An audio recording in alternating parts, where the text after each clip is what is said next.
do the training, we can ask for June to lean aside in. We've been able to do voluntary injections. So we've been able to give him his tetanus and rabies and other things that we might give him here. Also, we've been able to do voluntary tusk trim. So we need to do it again. Their tusks grow really fast, but if you trim them back a little bit, then it makes them thicker as they grow in, so they're less likely to break.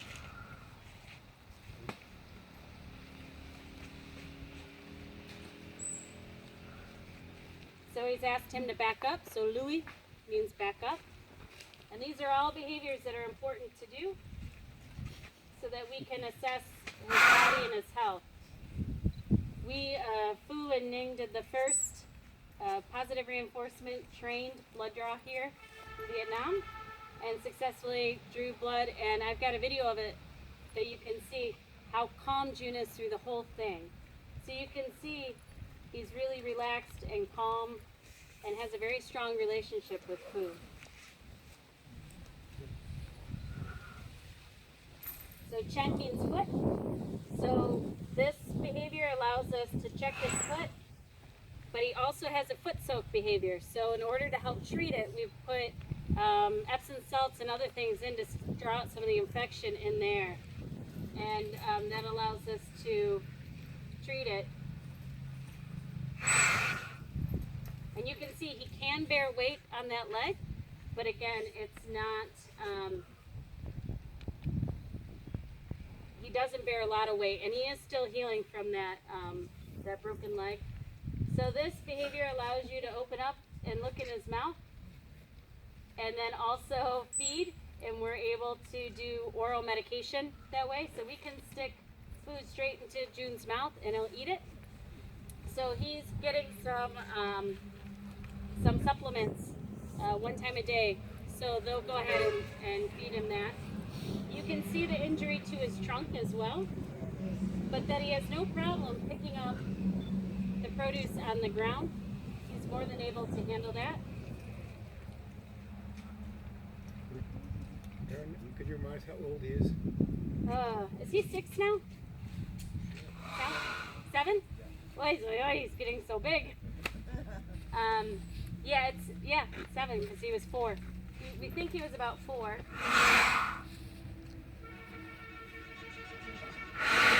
So this way we can look and check.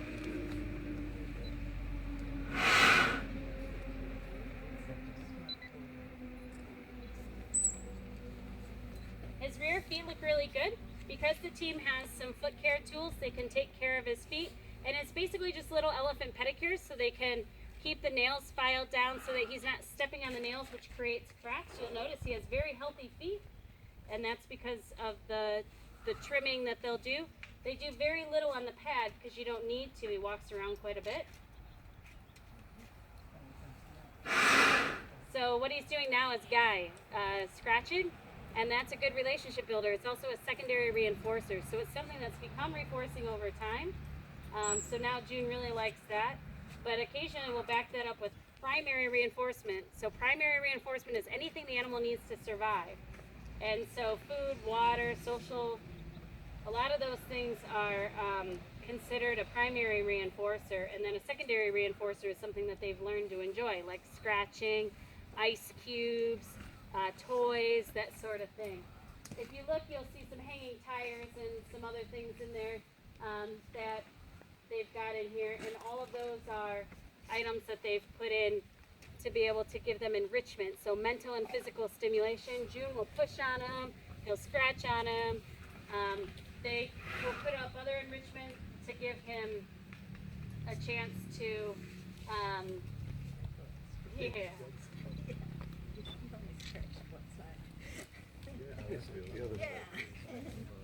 Pretty cool, isn't he? So he did break that tusk, but it was a clean break. It wasn't too short. Sometimes if elephants break their tusk and they break it too close to the sulcus, they end up getting an infection, which can actually go up into the brain.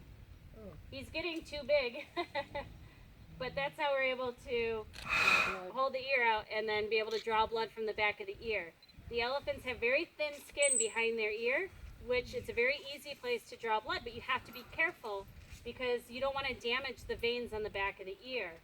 Otherwise, if it kills a vein, then it may damage, and so some of the vessels may not get blood out to the edge of the ear. You can end up actually killing off part of that ear and it'll just slough off. But with June, you know, they do a lot of different things with him. And a lot of it's just this whole idea of the way that we train is all based on building a positive relationship and positive interactions. And there's no force. He can walk away at any time. But we do these behaviors quite often. So not every time that you ask for his ear are you drawing blood. Not every time that you ask for his foot are you cutting on it.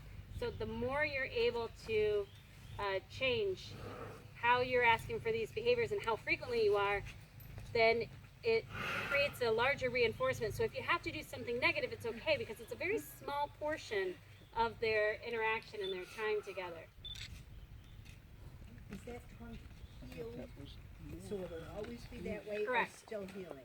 Nope, it will always be that way. Okay. So as you can see, as June is very calmly waiting for food to refill, food reinforces him for that calm behavior, which lets June know all you have to do is stand there and be calm. He's not pushing on the gate. He's not getting pushy with any of that. And so he's showing that yes. So with an animal like June, you want to reinforce being calm and just standing there as much as you want to reinforce the other behaviors, because it teaches him to have that calm, nice, relaxed demeanor. And it shows him what you expect of him. We focus on the positive, so we're reinforcing what we want to see, as opposed to focusing on the inappropriate or negative behavior, what we don't want to see.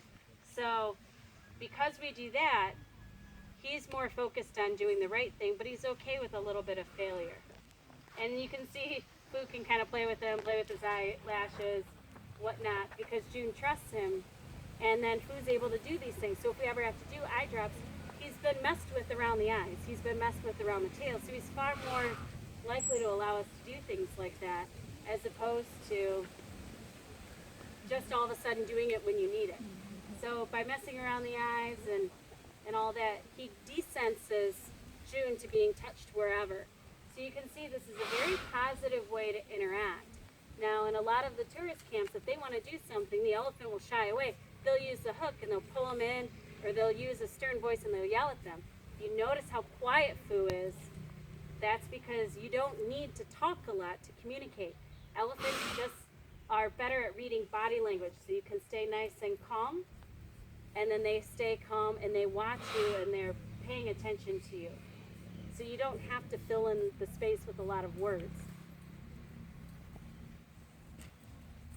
I know you were going to talk about your training game, but how do you get them to know the behaviors that you want from them? Like the elephants or the Like keepers? to know what to put his foot up is what you're looking for. So you start by, so initially when you train,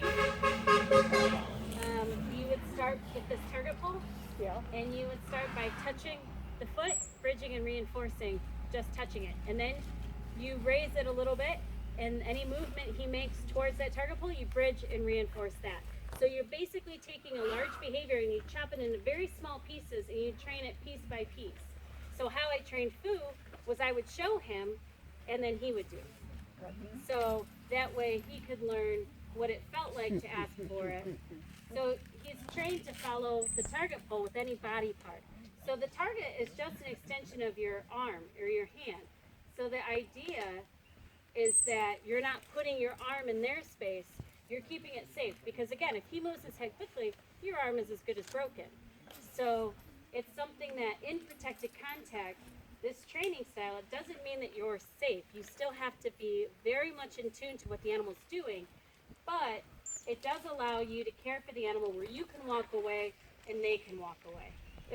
You're doing very good, Fu. Reach for food. And Fu's English is getting better and better.